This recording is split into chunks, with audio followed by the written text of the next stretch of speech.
और कहाँ से आउटपुट हो रहा है और बीच बीच में कौन कौन सी स्टेज में ये जा रही है। और इसका एक ब्लॉक डायग्राम भी मैं तैयार किया, इसको देख के आपको दिखा देता हूँ कैसे ये काम करती है। 220 वोल्टेज का जो मेन इनपुट है वो इन दोनों पॉइंट में आ रही है, ये है ग्राउंड। ओके, और ग्राउंड के बाद ये जो 4 है इनमें से 2 प्लस की और 2 माइनस की, क्योंकि ये हाई एम्पियर की एसएमपीएस है तो डबल डबल कनेक्शन दिया गया है तार निकलने के लिए। अब दोस्तों बात करते हैं, जो 220 वोल्ट की लाइन है वो पहले ही जाती है एक फ्यूज में। तो इस फ्यूज में क्या होता है, वो अगर इस सर्किट में कोई भी प्रॉब्लम हुआ, शॉर्ट हो गया, तो ये फ्यूज उड़ के इस सर्किट को बचाएगा, मतलब कोई हादसा नहीं होगा इससे, तो इसमें आग नहीं पकड़ेगी अगर कहीं से शॉर्ट हुआ। और उसके बाद है ये एक लाइन जा रहा है एक एनटीसी थर्मिस्टर में, तो इसका नाम होता है नेगेटिव टेम्परेचर कोएफिशिएंट थर्मिस्टर।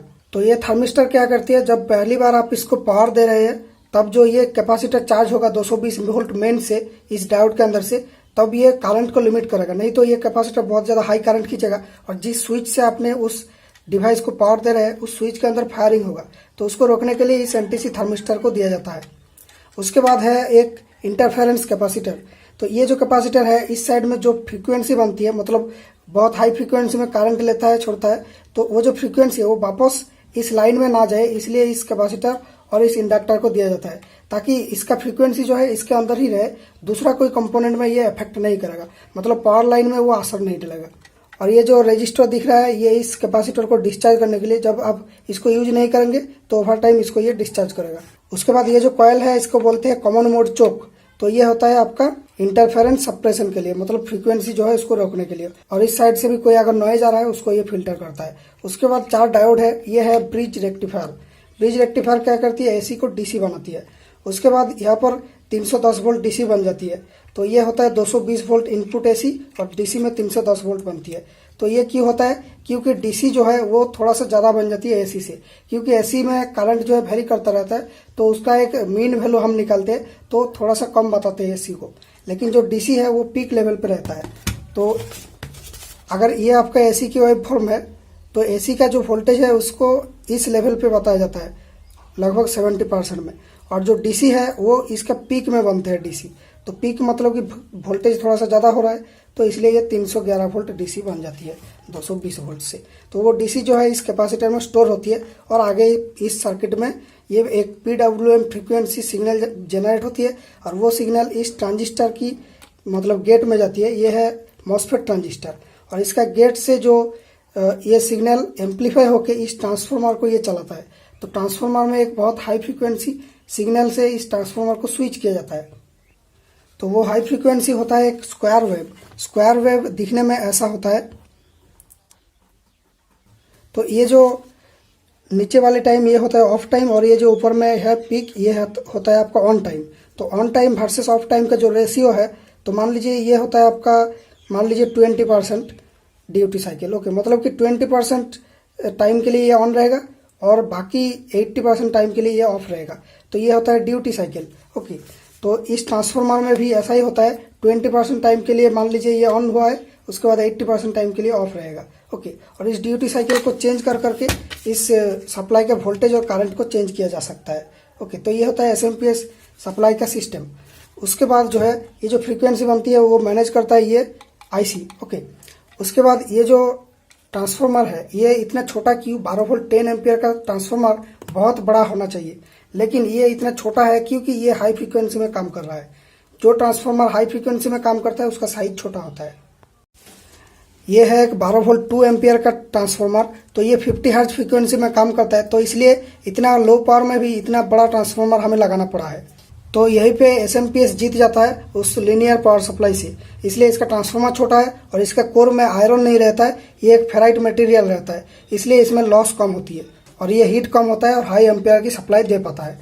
तो इस ट्रांसफार्मर की सेकेंडरी में ये लो वोल्टेज होने के बाद ये जाती है एक डायोड में, तो वो डायोड यहाँ पे नहीं दिख रहा है क्योंकि वो डायोड यहाँ पे लगा हुआ रहता है। ओके, दूसरा सप्लाई में आपको इस तरह के डायोड मिल सकता है, और इस सप्लाई में ये ट्रांजिस्टर जैसा दिखने वाला डायोड है, क्योंकि ये होता है बहुत हाई एम्पियर की सप्लाई।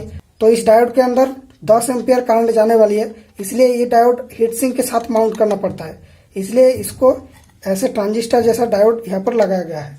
जो लो एम्पियर की सप्लाई 2-3 एम्पियर की, उसमें इस तरह के डायोड रहती है। और ये जो आउटपुट के डायोड है ये होता है शॉर्टकी डायोड।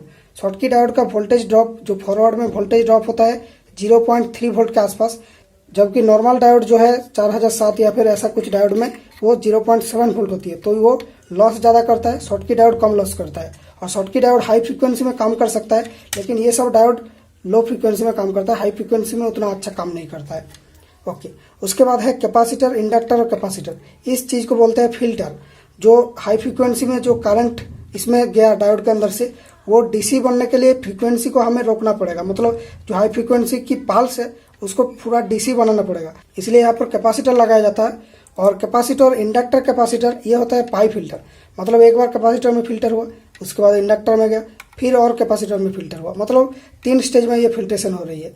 जो लो एम्पियर की सप्लाई है और जिस सप्लाई की क्वालिटी उतना अच्छा नहीं है, उसमें ओनली कैपेसिटर देखने को मिलता है, ये इंडक्टर और दूसरा कैपेसिटर भी देखने को नहीं मिलता है। लेकिन ये थोड़ा सा हाई क्वालिटी की है, इसलिए कैपेसिटर, इंडक्टर, कैपेसिटर, ये 3 चीज़ मिल रहा है। तो इसमें जो है डीसी की जो स्टेबिलिटी बहुत अच्छी बन जाती है। उसके बाद आपको मिल रहा है एक वोल्टेज रेगुलेटर चिप, ये है TL431 चिप। ओके, ये ट्रांजिस्टर जैसा दिखता है, लेकिन ये होता है एक वोल्टेज रेगुलेटर। ये फीडबैक का काम करता है, मतलब इस वोल्टेज को, जो आउटपुट में वोल्टेज आया उसको मेजर करता है हमेशा। उसके बाद मेजर करके जब भी आपका 12 वोल्ट आ गया, तब ये जो है इस ऑप्टो कपलर को ऑन कर देता है। और ये ऑप्टो कपलर की इस साइड में एलईडी रहती है और इस साइड में ट्रांजिस्टर रहती है, तो इसके बीच कोई इलेक्ट्रिकल कनेक्शन नहीं है, बस इस साइड में एलईडी जलती है और उसी ऑप्टिकल कनेक्शन से इस साइड में ट्रांजिस्टर शॉर्ट हो जाती है। तो ये जो है 12 वोल्ट आने से ही ये इस ऑप्टो कपलर को ऑन कर देता है और इस साइड में ये दोनों पिन शॉर्ट हो जाता है। उससे इस आईसी को पता चलता है कि भाई 12 वोल्ट आ गया। अब ये इसका जो ड्यूटी साइकिल है इसको कम कर देता है, और जैसे ही आप इसमें लोड लगाते हैं, ज़्यादा लोड दे देते हैं, तो 12 वोल्ट से वोल्टेज डाउन हो जाता है। तब ये जो है इस ऑप्टो कपलर को ऑफ कर देता है, तब ये इसका ड्यूटी साइकिल को बढ़ा देता है, मतलब हाई पावर देने के लिए। तो ये ज़्यादा टाइम के लिए ट्रांजिस्टर ऑन रहता है और कम टाइम के लिए ऑफ रहता है। तो इस तरह से ये रेगुलेशन होती है, मतलब ये जो है आपका फीडबैक बन रहा है। यहाँ पे जो आउटपुट में वोल्टेज जो है उसको ये कॉन्स्टेंटली मॉनिटर करता है। अगर वोल्टेज कम हो गया या फिर करंट ज़्यादा चाहिए, तब ये इसका ड्यूटी साइकिल को बढ़ा देता है। तो इस तरह से SMPS काम करती है। और यहाँ पर जो एक आपको नॉब मिलता है, इसको आप घुमा के थोड़ा सा वोल्टेज सेटिंग कर सकते हैं। वोल्टेज सेटिंग का मतलब 2-3 वोल्ट ही आप सेट कर सकते हैं, जैसे 11 वोल्ट से आप 13 वोल्ट तक इसमें सेट कर सकते हैं। तो अगर आपका सर्किट को पूरा 12 वोल्ट ही एक्यूरेट चाहिए, तो आप इसको घुमा घुमा के 12 वोल्ट में एक्यूरेट सेट कर सकते हैं। तो इस तरह से ये सप्लाई काम करती है। अब हम डायग्राम से देख लेते हैं ये कि क्या क्या स्टेज के अंदर गुजर रही है। तो ये जो एसी वेवफॉर्म हमारा आया, वो पहले एक रेक्टिफायर में जाती है, उसके बाद फिल्टर होकर ये डीसी बनती है। तो ये जो है रेक्टिफायर, ये डायोड, और डीसी बन रहा है इस कैपेसिटर में। उसके बाद ये 311 वोल्ट डीसी बन गया। उसके बाद एक ड्राइवर सर्किट है, वो ड्राइवर सर्किट ये वाला है। ये ड्राइवर सर्किट से एक ट्रांजिस्टर चलती है, जो कि आपका ड्यूटी साइकिल से इस ट्रांसफार्मर को ऑन ऑफ करती है बहुत हाई फ्रिक्वेंसी में, लगभग 30 किलोहर्ट्ज में। क्यों इतना हाई फ्रिक्वेंसी? क्योंकि 20 किलोहर्ट्ज तक अगर ये जनरेट करता है तो हमारा कानों में वो सेंस हो जाएगा और कानों में वो एक ची करके आवाज आएगा, इसलिए हम इंसान इसको चलाने के समय बहुत एक एनोइंग आवाज सुन पाएंगे।